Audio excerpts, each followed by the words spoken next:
అది మీరే ఓట్లు వేసి గెలిపించారన్నా. ఈసారి ఓటు రాలేదు నాకు, అందుకే టాప్ 5 వచ్చాను. ఈసారి మళ్ళీ అయితే అవకాశం వస్తే ఓట్లు వేసి గెలిపించండి డెఫినెట్ గా. బిగ్ బాస్ 2 సార్లు వెళ్ళారు కదా, బిగ్ బాస్ లో కంటెస్ట్ చేయడానికి మెయిన్ గా ఏం క్వాలిఫికేషన్ అంటే వన్స్ కంటెస్టెంట్ అయ్యి లోపలికి వెళ్ళిన తర్వాత ప్రతి కంటెస్టెంట్ కి ఈ క్వాలిటీస్ ఉండాలి అనేది ఏమన్నా? అది బేసిక్ గా ఆడిషన్ చేస్తారు, ఇంటర్వ్యూ చేస్తారన్న వాళ్ళు ఆ టీము బాంబే టీమ్ ఇంటర్వ్యూ చేస్తారు. మా బిగ్ బాస్ ఉండడానికి సెలెక్ట్ చేసుకోవడానికి అర్హత ఏంటి అనేది వాళ్ళు సెలెక్ట్ చేస్తారు. దాని గురించి మనకు తెలియదు. బేసిక్ గా లోపల ఏంటంటే మనం ఎవరిని తీసుకొస్తాం వాళ్ళు సెలెక్ట్ చేస్తారు. లోపలికి వెళ్ళిన తర్వాత మనం ఏంటనేది మనమే చూపించుకోవాలి. అది జనాలు డిసైడ్ చేస్తారు క్యారెక్టర్ అనేది.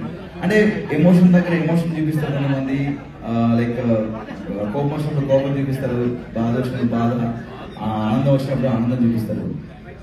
అదనేది మనం చూస్తుంటే అవుతుందో ఉంటే మనకు తెలియదు.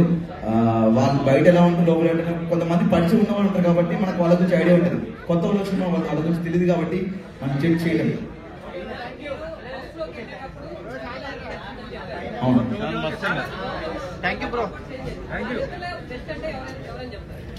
ఇద్దరిలో వాళ్ళ ఆట పరంగా నాకు తెలిసి ఇద్దరు బెస్ట్ అన్నా. ఎందుకంటే ఇందాక చెప్పాను, ఒక్కొక్క మైండ్ సెట్ ఉంటుంది, వాళ్ళ ఆట ఆడే విధానం ఒకటి ఉంటుంది. వాళ్ళిద్దరు మైండ్ సెట్ వేరు కాబట్టి నాకు ఇద్దరు సూపరే, ఇద్దరు బాగా ఆడారు వాళ్ళకి ఇచ్చిన టాస్క్.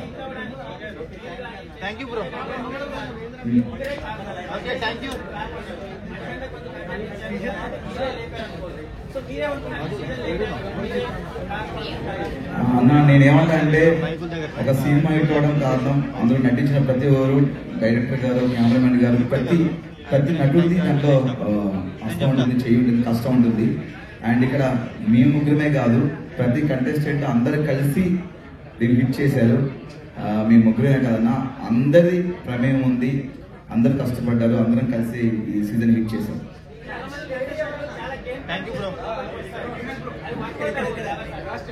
ఓకే.